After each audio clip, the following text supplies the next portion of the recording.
Masjid Hasanuddin Majdi ini, sebagaimana biasa kajian yang rutin dilaksanakan pada setiap sore Sabtu, pada setiap minggu.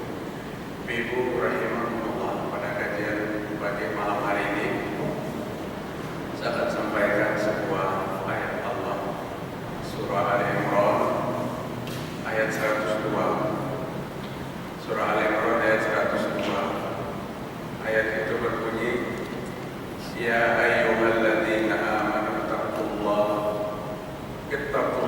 haqqa tuqatih wa la tamutunna illa wa antum muslimun. Wahai orang yang beriman, bertakwalah kepada Allah dengan sebenar-benar takwa, dan jangan kamu mati kecuali mati dalam keadaan Islam. Ada beberapa hal dalam ayat yang sangat pendek ini yang kalau kita jabarkan sungguh luas sekali. Yang pertama, Allah Subhanahu wa taala mengajak kepada orang yang beriman untuk bertakwa kepada Allah Subhanahu wa taala. Artinya tidak sempurna keimanan tanpa ketakwaan. Tidak sempurna keimanan seseorang tanpa ketakwaan. Iman adalah sebuah pengakuan dan sebuah keyakinan yang ada di dalam hati. Apa yang kita ucapkan, asyhadu an la ilaha illallah wa asyhadu anna Muhammadar Rasulullah. Hati kita mengimani itu semua, hati kita meyakini itu semua. Namun ucapan dan hati ini tidak sempurna kecuali diikuti dengan ketaatan. Maka di dalam ayat ini Allah Ta'ala memanggil orang yang beriman untuk taat kepada Allah Subhanahu wa taala. Dalam sebuah hadis Rasul sallallahu alaihi wasallam, Nabi Muhammad SAW bersabda, Al-imanu uryanun wa libasuhu taqwa wa zinatuhul hayat. Iman itu tidak berbusana, iman itu bertelanjang, dan pakaiannya adalah takwa, dan perhiasannya adalah pemalu. Jadi pada saat iman itu tidak diikuti dengan ketakwaan, maka belum sempurna. Seperti seseorang yang sedang tidak memakai pakaian. Seperti apa orang yang tidak memakai pakaian? Seperti itu adalah sebuah pengakuan yang tanpa diikuti dengan pengamalan kepada perintah Allah Subhanahu wa taala dan menjauhi apa yang dilarang Allah Subhanahu wa taala. Oleh karena itu Allah mengajak orang yang beriman itu untuk bertakwa. Ibu-ibu, pada saat salah seorang sahabat Nabi Muhammad SAW bertanya kepada Nabi tentang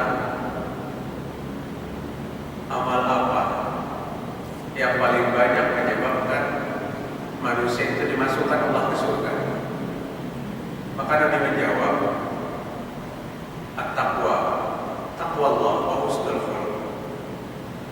Amal itu adalah bertakwa kepada Allah dan bagus akhlak. Pada saat Allah Subhanahu wa taala menjelaskan tentang kedudukan seorang yang tinggi, ditinggikan kedudukannya di sisi Allah. Di dalam Al-Qur'an disebut dengan kalimat wali. Apa wali itu? Artinya orang yang derajatnya ditinggikan oleh Allah taala. Lagi-lagi Allah mengatakan siapa wali-wali itu? Alladzina amanu wa kanu yattaqun, yaitu orang yang beriman dan orang yang bertakwa. Jadi untuk mengetahui kedudukan seseorang yang wali atau ditinggikan derajatnya oleh Allah diangkat adalah mereka orang yang beriman dan mereka orang yang bertakwa kepada Allah Subhanahu wa taala. Takwa adalah harga diri manusia di sisi Allah taala. Manusia yang bertakwa adalah manusia yang dihargai Allah. Allah jelaskan di dalam Al-Quran, Inna akramakum indallahi atqakum. Sesungguhnya orang-orang yang mulia di antara kalian adalah orang yang paling bertakwa. Amal ibadah yang Allah Ta'ala perintahkan pun kepada kita, seperti ibadah korban umpamanya. Sering kita mengatakan bahwa kambing dan sapi yang kita korbankan akan menjadi tunggangan dan kendaraan kita menuju surga Allah Ta'ala. Ini penjelasan turun-temurun yang tidak kita temukan dasar yang sahih. Bahkan ini dibantah oleh Allah Ta'ala di dalam Al-Quran. La yanalallaha luhumuha wala dima'uha walakin yanaluhut taqwa minkum. Tidak sampai kepada Allah dagingnya dan darahnya hewan yang kita korbankan, tapi yang sampai kepada Allah adalah ketakwaannya, ketaatannya kepada Allah Ta'ala. Itu yang sampai. Apapun yang dia sembelih, apapun yang dia korbankan, baik itu kambing, baik itu sapi, baik itu kerbau, baik itu unta, kadang-kadang sampainya ke akhirat kecuali ketakwaannya. Apa ketakwaannya itu? Tunduknya kita atas perintah Allah. Pada saat Allah memerintahkan kepada kita untuk mengorbankan harta dengan menyembelih hewan kurban, maka ketundukan kita kepada Allah itulah yang dihargai oleh Allah Subhanahu wa Ta'ala. Ketaatan kita itu yang dihargai oleh Allah. Bukan seperti hari ini, oh itu tunggangan menuju surga. Terlalu berat seekor sapi kalau banyak orang 7. Apalagi yang 7 ini berat-berat badannya umpamanya. Nah, terlalu berat. Ibu-ibu rahimakumullah, ketakwaan itu di dalam Al-Quran Allah menyebut kalimat takwa itu sebanyak 258 kali. 258 kali Allah sebut takwa itu. Artinya bukan sesuatu yang biasa, sesuatu yang diulang-ulang oleh Allah. Penyebutannya adalah takwa. Kita sholat asar baru saja karena kita takwa, kita taat kepada Allah. Kita sholat maghrib nanti karena kita taat kepada Allah Ta'ala. Dan itu ketakwaan. Dan di mana letaknya orang takwa itu? Allah Ta'ala mengatakan, innal muttaqina fi maqamin amin. Sesungguhnya orang yang bertakwa itu ditempatkan di tempat yang aman. Di mana tempat yang aman? Di surga. Tidak ada alam akhirat itu yang aman kecuali surga. Fi jannati wa uyun. Di dalam surga itu ada taman-taman dan air-air, mata-mata air. Ada para ulama tafsir yang menyebutkan air-air mancur yang indah. Fi jannati wa uyun. Di surga itu banyak taman-taman, bukan tanaman banyak taman. Taman itu artinya pohon-pohon hias yang membuat indah kita melihatnya. Orang bertakwa dimasukkan ke dalam maqamin amin, surga yang penuh keamanan. Fi jannati wa uyun, di dalamnya ada taman-taman yang indah dan mata-mata air yang memancar, air-air mancur yang indah. Yalbasuna min sundusin.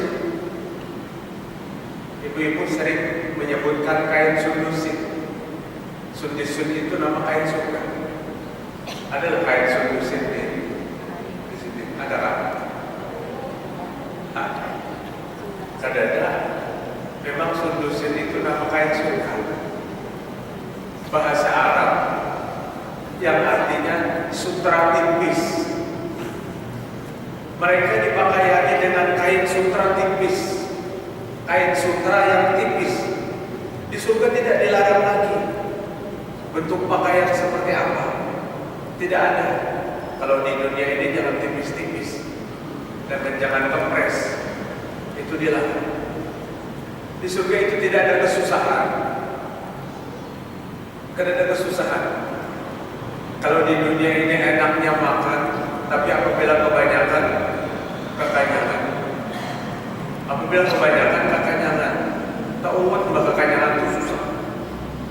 Hausnya apabila dibawa minum hilang haus, apabila kebanyakan kebun parut ini. Apabila salah makan, salah minum, parut pulang memproses secepatnya susah lagi. Apalagi antrian toiletnya. Kita hendak, tidak ada di surga itu. Tidak ada yang susah. Semua membuat kita senang. Makanan yang kita makan tidak menjadi kotoran, jangan pun BAB. Maaf, bunyi kentut saja tidak ada di surga. Sesuatu yang membuat orang susah itu tidak ada. Yalbasuna min sundusin wa istabrak. Mereka itu dipakaiani daripada sutra tipis dan selimut tebal. Selimut tebal apakah di surga itu kedinginan seperti kita AC-nya terlalu kuat? Sama sekali tidak. Tidak ada kesusahan. Yalbasuna min sundusin wa istabrakin mutaqabilin. Mereka itu akan duduk berhadap-hadapan. Wa zawwajnahum bihurin 'ain. Dan di surga itu dikawinkan laki-laki dengan bidadari yang matanya sangat bagus.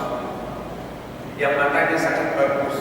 Makanya Al-Quran itu berulang-ulang menyuruh kita itu menundukkan pandangan baik laki-laki atau perempuan. Keterpikatan seseorang kepada yang lain yang berbuntut kepada sebuah perbuatan yang tidak dibenarkan agama dari pandangan mata. Allah menggambarkan surga itu punya mata yang sangat maaf. Bidadari itu punya mata yang sangat baik. Mungkin hati ibu-ibu berpikir kayak apa kami bini-bini sidin, laman sidin dikawinkan dengan bidadari, kan kayak itu. Lagi-lagi tidak ada kecemburuan. Makanya ciptakan di dalam dunia ini rumah tangga yang saleh dan rumah tangga yang salihah. Jika rumah tangga kita di dunia ini menjadi rumah tangga yang saleh dan salihah, Allah sebutkan pada ayat 23 surah Ar-Ra'd, maka kita akan masuk surga bersama. Apabila kita masuk surga bersama, kita yang hari ini umur 60 tahun, 50 tahun, 70 tahun, mungkin 80 tahun, nanti masuk surga kembali, masuk surga bersama. Jadilah mereka kembali seperti pasangan-pasangan yang baru menikah. Kayak umur di waktu kita ajar kawin bahari 30 tahun yang lewat. Nah kayak itu.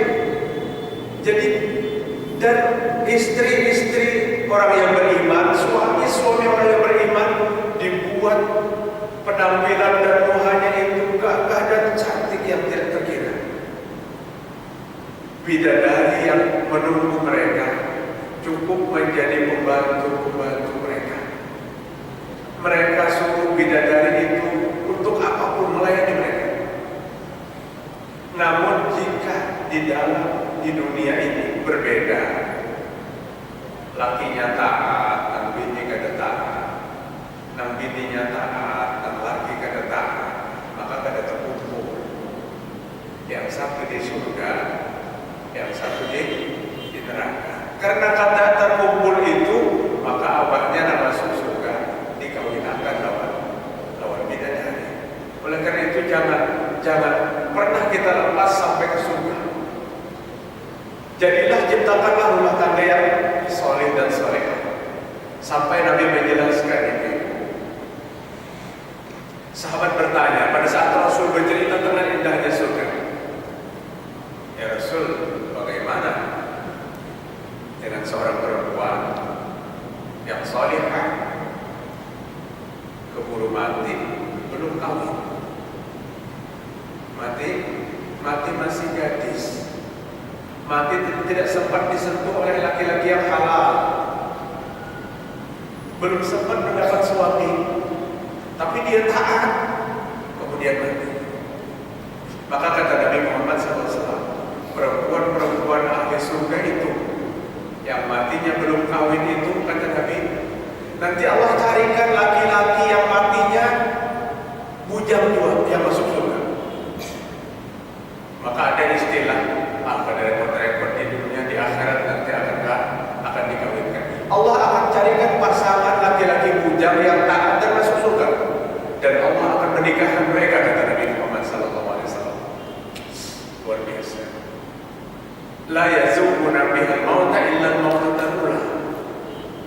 Di surga itu tidak ada kematian, ibu. Kada kematian lagi. Illal mautatul ula, kecuali kematian yang dahulu waktu kita di dunia.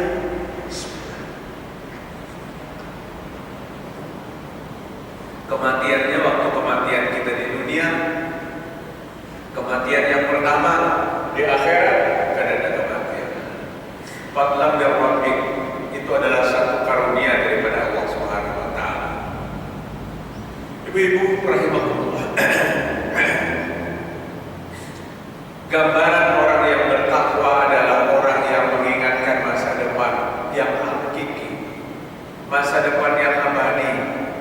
Hari ini nanti pikiran kita kan masa depan di dunia, ya, masa depan di dunia, masa depan yang 60-70 tahun. Ingat masa depan kita memadai anak buah. Ingat masa depan, jangan habiskan masa remaja dengan pura-pura. Ingat masa depan. Masa depan yang kita katakan itu masa depan yang semu, masa depan yang 70 tahun habis, 80 tahun habis.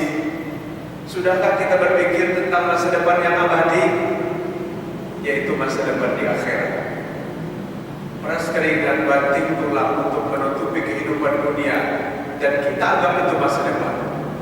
Sementara di akhirat kita lalaikan, perintah Allah tidak kita kerjakan, larangan Allah kita lakukan tanpa ada perasaan malu.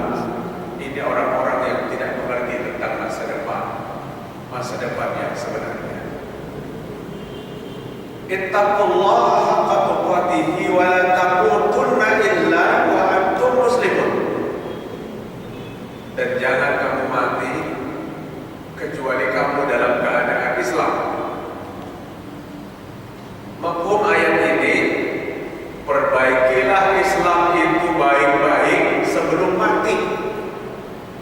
Bereskan keislaman kita benar-benar sebelum datangnya mati. Siapa yang bisa menghitung mati, Bu? Tidak ada kan?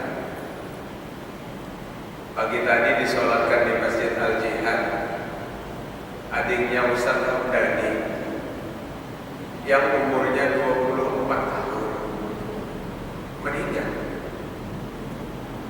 24 tahun. Mungkin kita berpikir hari ini, nanti taubatnya 25 tahun. Siapa tahu 24 tahun kita sudah kembali. Dan pada saat itu kita dalam posisi sudah akil balik. Kita harus bertanggung jawab. Kematian itu akan datang setiap saat. Malakal maut tidak ada pernah kompromi kepada orang yang akan dicabutnya.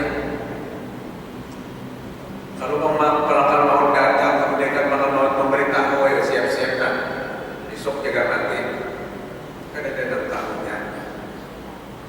Tapi perhatian kepada sebuah kematian, Nabi Muhammad SAW menyampaikan, ayyaja'alallahu niddan wa huwa khalaqaha. Tuhan, iza qumta ila shalat fasalli salatan wajib. Jika kalian mendirikan sholat, maka anggap aja sholat yang didirikan itu sebagai sholat yang terakhir. Kalau sholatnya sholat yang terakhir, berarti subuh-subuh. Kalau sholatnya sholat yang terakhir, berarti benar-benar melaksanakan sholat. Fasalli salatan wajib, maka sholatlah seperti sholat yang terakhir. Jangan kamu mati kecuali kamu sudah Islam.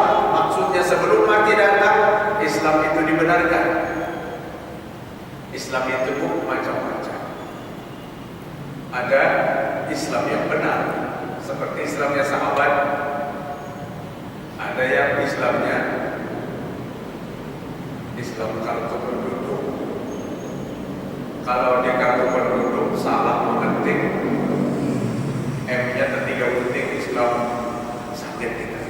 Ini mulu kan dia agak mau jadi. Padahal 5 waktu pada kesolat-solat. Kita harus buktikan keislaman itu dengan sebaik-baiknya. Harus buktikan dengan ketaatan kepada Allah Subhanahu wa Ta'ala. Islam kita kenal dengan rukun Islam. Rukun Islam ada berapa? Ada 5. Rukun Islam itu ada 5. Syahadat, sholat, zakat, puasa, naik haji. Dalam sebuah hadis Imam Bukhari, syahadat, sholat, zakat, naik haji, puasa terlebih. Karena bapak itu urutannya aja terlebih. Tapi sama. Rukun Islam itu memang 5, sama. Arti Islam, kalau rukun Islam itu 5, arti Islam, al-Islam, al-istislamu lillahi bitauhid. Islam itu adalah berserah diri kepada Allah dengan akidah yang benar. Orang Islam orang yang memelihara akidahnya. Orang Islam adalah orang yang memelihara keyakinannya. Karena rusaknya keyakinan, rusaknya tauhid adalah rusaknya keislaman. Rusaknya tauhid, rusaknya akidah, rusaknya agama, rusaknya ibadah. Islam al-istislamu lillahi bitauhid, berserah diri kepada Allah dengan tauhid. Wal inqiyazu lahu bitta'ah. Orang Islam adalah tunduk dan taat kepada perintah Allah Subhanahu wa taala. Jadi bukan hanya sekedar mengakui Allah Tuhan kita dengan ucapan, tapi diikuti dengan ketaatan. Orang Islam adalah orang yang akidahnya benar, orang Islam adalah orang yang amaliyahnya benar. Taat kepada Allah Subhanahu wa taala. Hari ini ketaatan kita dituntut. Apa tuntutannya? Kurang lebih 20 hari lagi, fasholli li rabbika wanhar. Maka sholat Idul Adha karena Allah dan berkurbanlah karena Allah. Nabi mengatakan tidak ada amal yang paling baik pada hari 10 Zulhijjah, pada hari raya itu, yang lebih baik daripada ibadah kurban. Ibu punya duit 2 juta rupiah, dikasihkan kepada orang fakir. Kemudian punya duit lagi 2 juta rupiah, diserahkan kepada pengurus masjid, ikut sepertujuh beribadah kurban. Pada hari yang sama, pahalanya tidak pernah melawani pahala ibadah kurban. Karena kurban itu adalah ibadah khusus dan waktu yang khusus. Kalau sedekah, infak apa aja, siang, malam, bulan apa aja boleh. Tapi kalau ibadah kurban, amalnya khusus, hanya 3 kan untuk ibadah kurban yang disembelih: kambing, sapi, unta. Adalah kerbau termasuk sapi. Kuda kada disuruh. Kuda tidak disuruh untuk dikorbankan. Rusak, banyak ternak rusak, kada diperintahkan untuk dikorbankan. Ini amal khusus namanya. 1000 ekor punya bebek, ayam, tidak diperintahkan untuk dikorbankan. Ibadah khusus pada hari yang khusus. Hari yang khusus, hari 10 Zulhijjah, pada hari raya. Sahabat bertanya, bagaimana dengan jihad ya Rasul? Berkorban pada hari Idul Adha dengan jihad bagaimana? Kata Nabi, dengan jihad sekalipun tidak mampu melawan ibadah korban itu, kecuali seseorang yang berjihad dengan hartanya dan dirinya, kemudian dia berperang, hartanya dan dirinya kada balik lagi ke rumah. Apa artinya? Terbunuh di medan perang. Kecuali orang yang berperang dan terbunuh di medan perang, itulah yang baik, lebih baik daripada ibadah kurban. Tapi kalau dia berangkat dan kembali, lebih tinggi nilai ibadah kurban itu.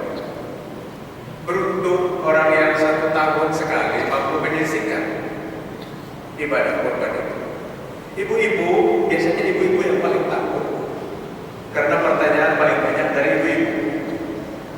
SMS itu bilang berhari-hari masuk, bertanya macam-macam, termasuk ibadah kurban yang berhubungan dengan akikah.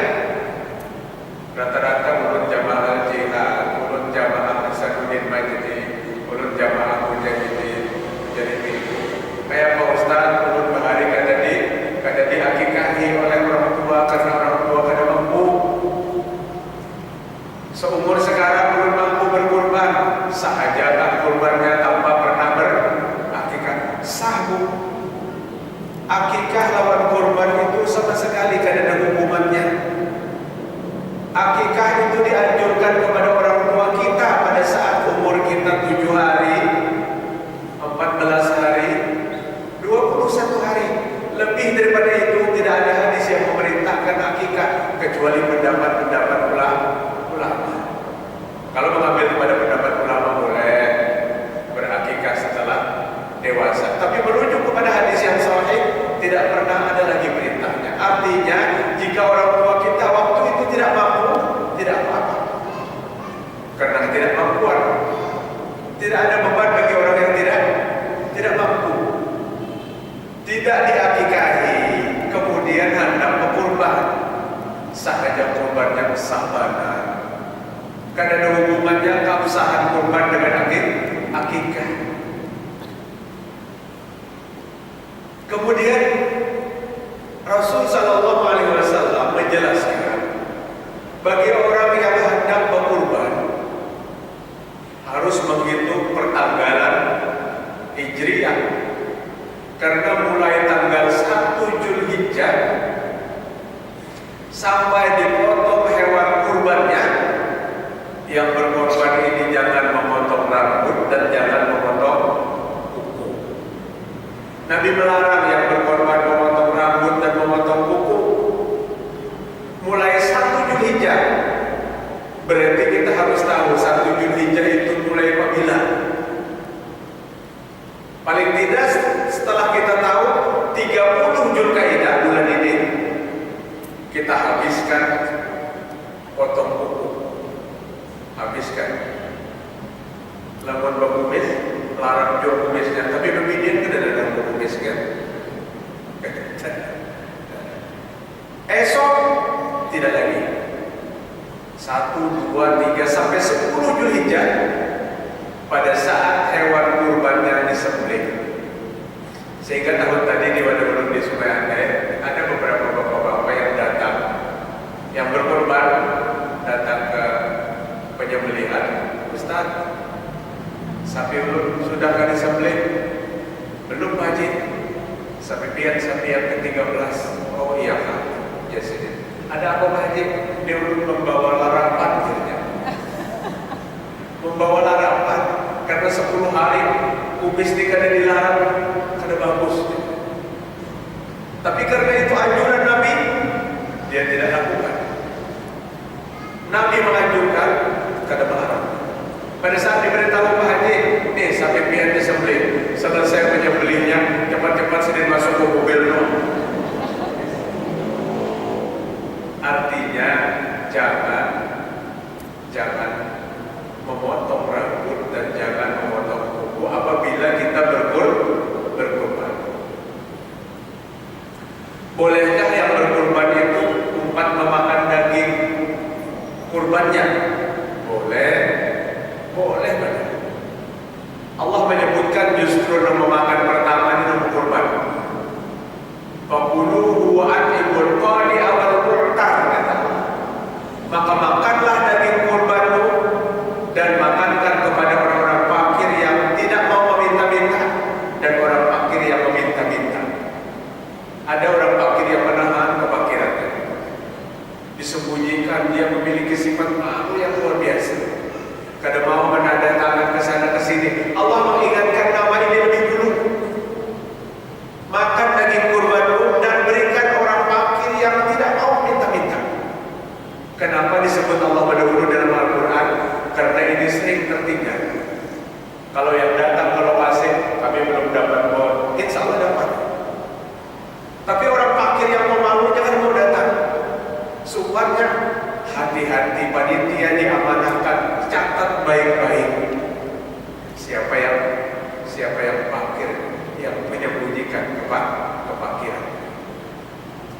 Jadi boleh ibu, boleh.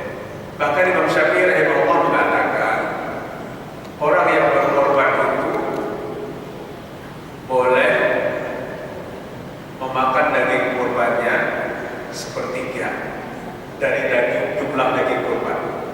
Berapa sepertiga itu?